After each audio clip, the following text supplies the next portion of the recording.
I am honored to have back with me our next guest, who, is an incredibly great friend and also someone who is a Renaissance man.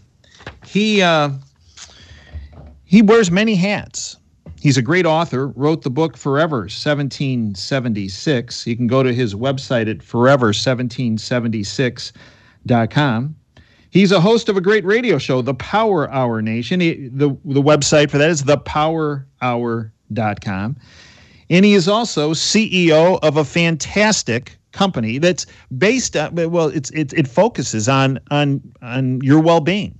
It provides, if you will, the prepared foods, ways to get storable food and storable water. You know, in times that are rough, we need to rely on, keeping ourselves hydrated and keeping ourselves nutritionally sound. And he's done that with a fantastic company by the name of Numanna, NUMANNA.com. It's my honor to welcome back Daniel Brigman. Dan, welcome back to Operation Freedom. Absolute pleasure, Dave. Thank you so much for having me on. Well, thanks for being here. So, Dan, let's start with your take on what's been going on, what happened with our election, which I labeled a multi-level, multifaceted, coordinated criminal vote fraud operation. Your take on the election and the aftermath.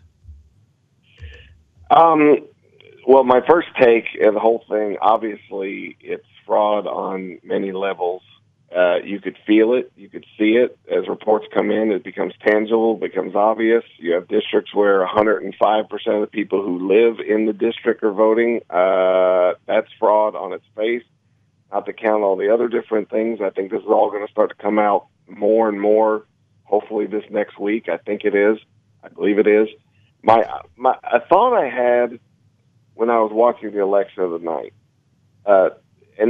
it was so clear. It was, when you come on this show, I've heard you say a million times about the lamestream bought-off media. I was flipping back and forth between CNN, MSNBC, and Fox, just trying to watch the coverage, mostly Fox. And there was a moment when Fox called the election in Arizona for Biden. Brit Hume bristled and said, "Why are you calling it for Biden? It's not even close to over." And then everybody on the panel, in some backhanded fashion, justified that decision. Chris Wallace, who I think is a complete Judas goat, in my opinion, he came in and I think you're being kind, but go ahead. Yes, just these little manipulative words used to justify this situation. I'm sitting here watching this. They bring the pollster back on to justify how they were so wrong in these polls, and he spends the next 10 minutes trying to explain how he wasn't wrong and how we're just gaslighting us, telling us, "Oh, you're just imagining it. These are not the droids you're looking for. What are you talking about?" The best moment of the night for me is when Tucker Carlson got on probably about 20 minutes later and lambasted all the pollsters, all these prognosticators, and said they all should be fired. And I just laughed. I couldn't stop laughing that Tucker Carlson was telling basically their whole poll campaign, their whole poll prognosticating department should be fired. And this is when you're going to look back on President Trump's the last 4 years, his first term in office, and you're going to see many things that he did. And you're going to ask yourself, well, what was the most important thing he did? Maybe, certainly it should be in the discussion, maybe the greatest thing Donald Trump did in the last 4 years was in the very first week when he stood up in that news conference and Acosta from CNN, and he pointed at him and he said, "You are fake news." And in that moment, it became okay, it became justified for millions of people in America to think the same thing, to say out loud what they've been thinking, or introduce in their mind these thoughts that they may have been thinking but couldn't, quite bring themselves.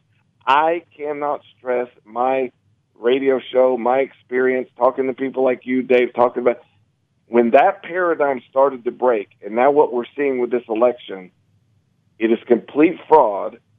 The media is being used to gaslight and manipulate and to to create a world of a post-truth world, as they say, a post-truth world where they can manipulate and your perception of it, and perception becomes reality, and use your divine spark of reason and take it from you and manipulate it with lies.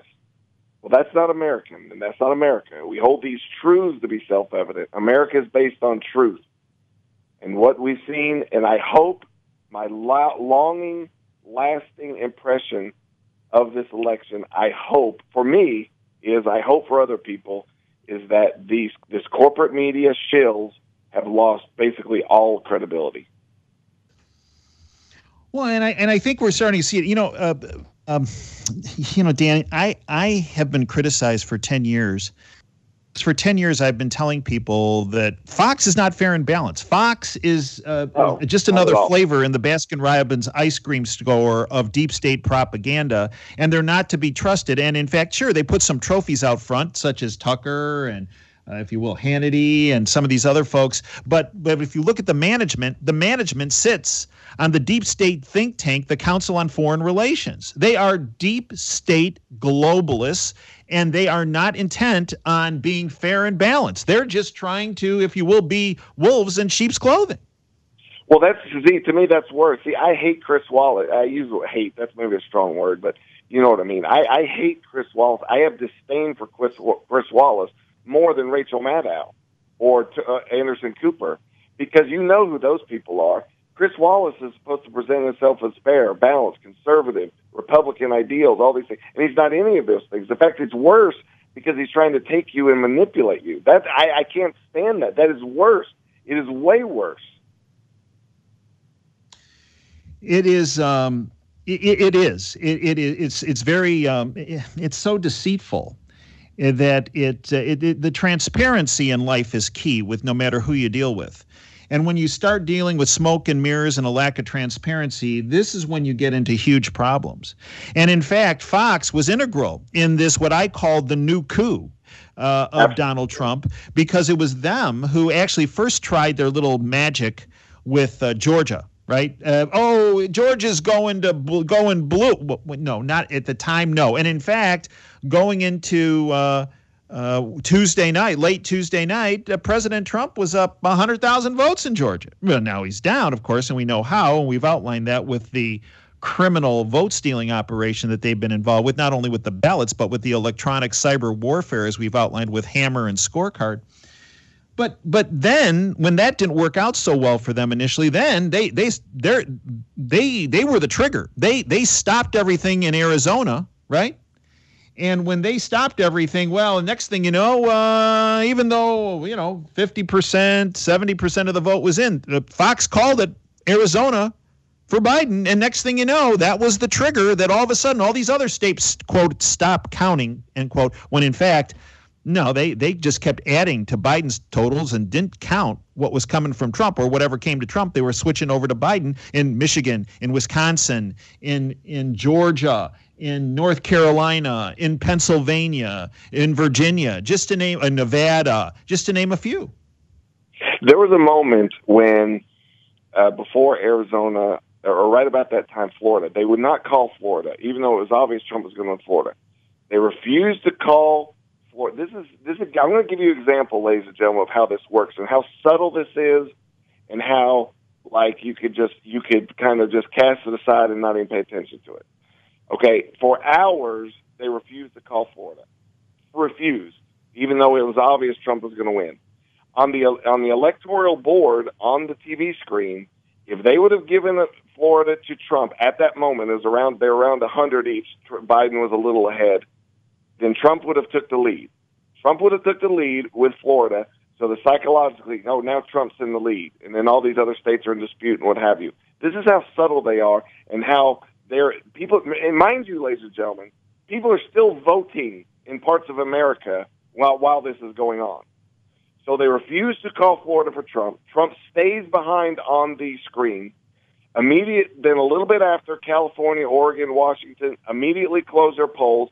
They immediately call it for Biden, putting him way up in electoral. Then they call Florida for Trump.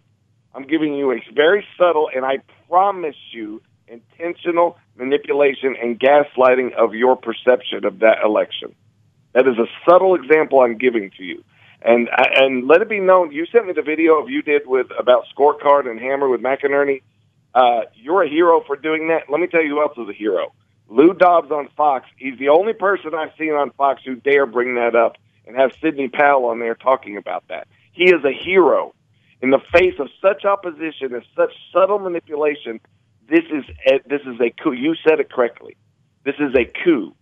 If this stands, our constitutional republic is hanging by a thread and is all but gone, and now is on the steps, is on the way to be gone. I am not exaggerating.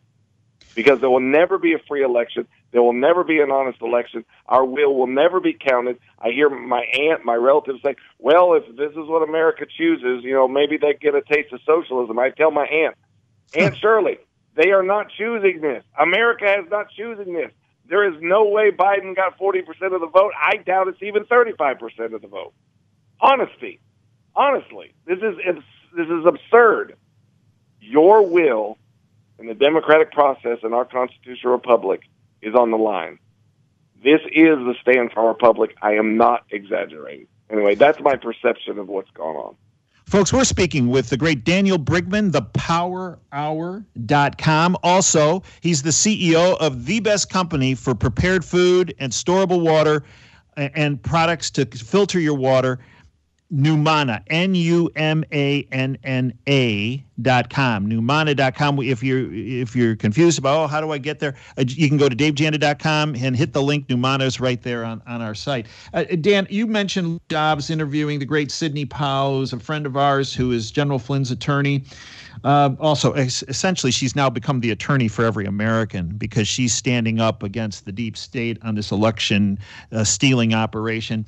We have a clip, the clip you mentioned, of Lou Dobbs this past Friday night and what Sidney Powell brought forward, the information that we had brought forward on this radio show by General McInerney 2 days before the election about how they were going to use cyber warfare, electronic stealing of the election. We brought that forward this past Sunday. Oh, by the way, the platform that this was based on, called the Hammer, we brought that forward March 19th, 2017. Yeah, so those of you that are our subscribers, those of you that have listened to this show, you've been well aware of the power of cyber warfare through what's called the Hammer. One, that can be illegal surveillance, but there are what are called exploits or apps that can be launched off of Hammer. And what happens with voting is Hammer breaks into the system as the data is being transferred to the Secretary of State's electronically. Hammer breaks into that line, breaks into the internet, opens it up, and then it launches an app called Scorecard, which gets in there and changes the vote. This is the interview, just a little clip, and then we'll get Dan's take. He mentioned this, Lou Dobbs interviewing the great Sidney Powell. Derek, hit it. Your thoughts first about the knowledge now that the Justice Department is involved in this review of the election. Well, I'm delighted to hear that. I think there are any number of things they need to investigate, including the likelihood that 3% of the vote total was changed in the pre-election voting ballots that were collected digitally by using the Hammer program and a software program called Scorecard. That would have amounted to a massive change in the vote that would have gone across the country and explains a lot of what we're seeing. In addition, they ran an algorithm to calculate votes they might need to come up with for Mr. Biden in specific areas. I think that explains what happened in Michigan, where the computer glitch resulted in a change of votes of about 5,500 in favor of President Trump, just in one of 47 districts. All those districts need to be checked for that same, quote, software glitch, end quote, that would change the result in Michigan dramatically.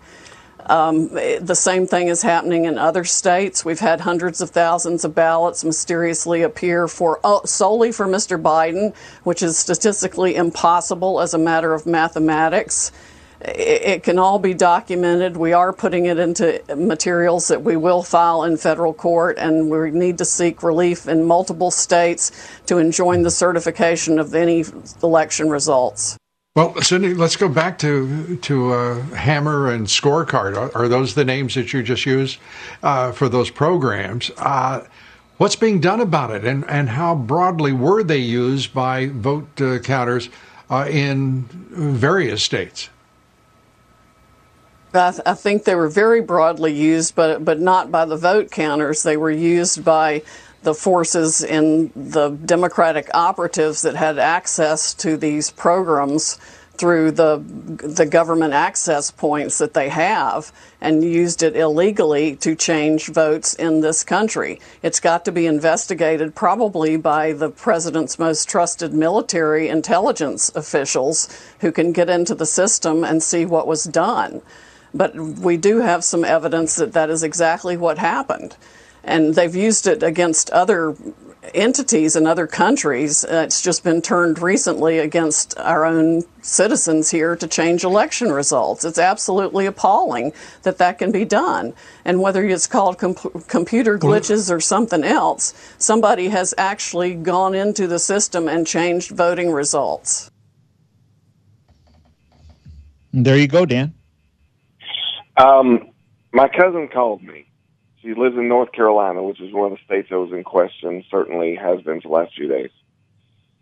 She said, a friend of mine put on Facebook that they went to the North Carolina Election Board website, and the way they voted had been changed, and to encourage everybody to check on theirs. She types in her name, finds her name, how election. It says that she requested an absentee ballot on 10/31 and turned the absentee ballot in on 11/3. That's all well and good, and besides the fact that she never requested anything and that she voted in person on 10:30 at early voting. That's all. What you just played and what your interview with McInerney, those are two of the most important videos of the year, maybe of the decade, honestly, maybe of the century. I don't know how dramatic I don't want to be over dramatic. What this clip is saying is that it doesn't matter who counts the vote. It doesn't matter who's watching the votes. It doesn't matter if the Republican Democrats are sitting over there in Pennsylvania and watching every little thing that goes on. It doesn't matter. They upload the video or upload the results to the computer, and from the computer to the Secretary of State, somehow they magically change. If you think this is far-fetched, if you think this is out of left field, Laura Presley had a groundbreaking lawsuit in Texas from a Austin City Council election, where she had smoking gun evidence of how the votes were changed in her election. Smoking gun evidence that she proved in court that this was going on. This has already been proved in court in her case. What we are seeing now, the intelligence people coming out, McInerney came out, laid this out beautifully. Powell, in the few minutes she had on Lou Dobbs. Ladies and gentlemen, the media is out there running a psychological operation on you of your perception. That's why the polls, Washington Post, a week before the election, said that Biden was 17 points up in Arizona. Are you kidding me? There is nothing legitimate about these people. They are not there to inform you. They are not there to help you. They are there to control you. And then the back door, while you're stunned or your perception is like, well, I guess we got to accept this. We got to move on. This is America. Through the back door, they're robbing you blind. They're stealing your inheritance. They're stealing everything that is American. They're stealing your will. It is obvious. You spend 5 minutes and really look at some key things, and it is obvious this is a steal job. I've talked to several people outside of America. They're like, I won't say laughing at us, but we're a joke. They're like, this is a banana republic. This is obvious what's going on. I mean, this might as well be Costa Rica 100 years ago or something, or Panama under Noriega. Well, tell me the difference. Please tell me the difference. If we don't win this, well, let's just say life as you know it may be greatly different, ladies and gentlemen. And I pray, I hope you join with me, and Dave, I know we need divine intervention. This monolithic deep state that we are up against, that Donald Trump has unveiled, that he pointed his finger at and says, you're fake news, the tip of it, this is showing its head. And it doesn't care who knows. It's sloppy, it's aggressive, it's in your face, because they don't have a choice. It is all coming to a head. In the future of our nation, the future of the world, literally, are your children going to be feudal slaves, or are they going to be free Americans as their inheritance dictates? Honestly, that is what we're looking at. You know, Daniel, Soviet dictator Joseph Stalin said the following. It complements exactly what you just said. Quote, I consider it completely unimportant who in the party will vote or how. But what is extraordinarily important is this. Who will count the votes and how? End quote. Wow. Wow. This is a very sad day. I've been very, shocked and stunned, kind of, even though you expect some sort of, but the level of this, this is depressing. But we can't be depressed. We got to stand up. We got to do what's right. America has always stood for goodness. America has always stood for uprightness and honesty, integrity. Well, we need to show it. Dan, what do you say to those people who say, well, I don't like what happened, and I know it's fraudulent, but I'm afraid that what we should do is just go along with this, because if not, Antifa and Black Lives Matter will burn the country down if we challenge them on this? I'm going to take a deep breath before I answer your question. It's a very good question. And I'm not trying to incite violence at all. Nope. If this is not solved, the violence, the rioting by Antifa or BLM or the forceful nature or whatever comes of it will be nothing compared to 5, 10 years from now, 15 years, the result of this slippery slope that we will have entered on, the slide that we will have went down. Like your child, the 10-foot slide, once you start down it, you can't stop until you hit the bottom. It will be nothing. And it's kind of like maybe John Adams talking about his family, talking about his children, and he says, well, if the trouble comes, let it come in my time so that my children can live in peace. And I'm not inciting violence. I took a deep breath before I answered your question. If that is going to be the cost of this, if that is how they are going to push on this, then let the trouble come now in our time now so that my children and my grandchildren can live in peace and can trust that their will and their honest, integral election could be. Let it come. Well, if anybody thinks that Black Lives Matter and Antifa are going to stand down with Biden as president, they were already yelling about Joe Biden and how he was a sellout. And they were going to, well, if you will, continue their rampage. No, it's not going to stop if Joe Biden's president. In fact, folks, it's only going to get worse. Dan, how can folks follow you?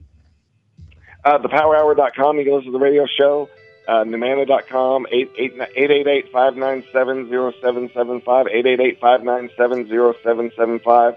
Ladies and gentlemen, you don't give in to a bully, solve your problem by giving in to a bully. That never works out.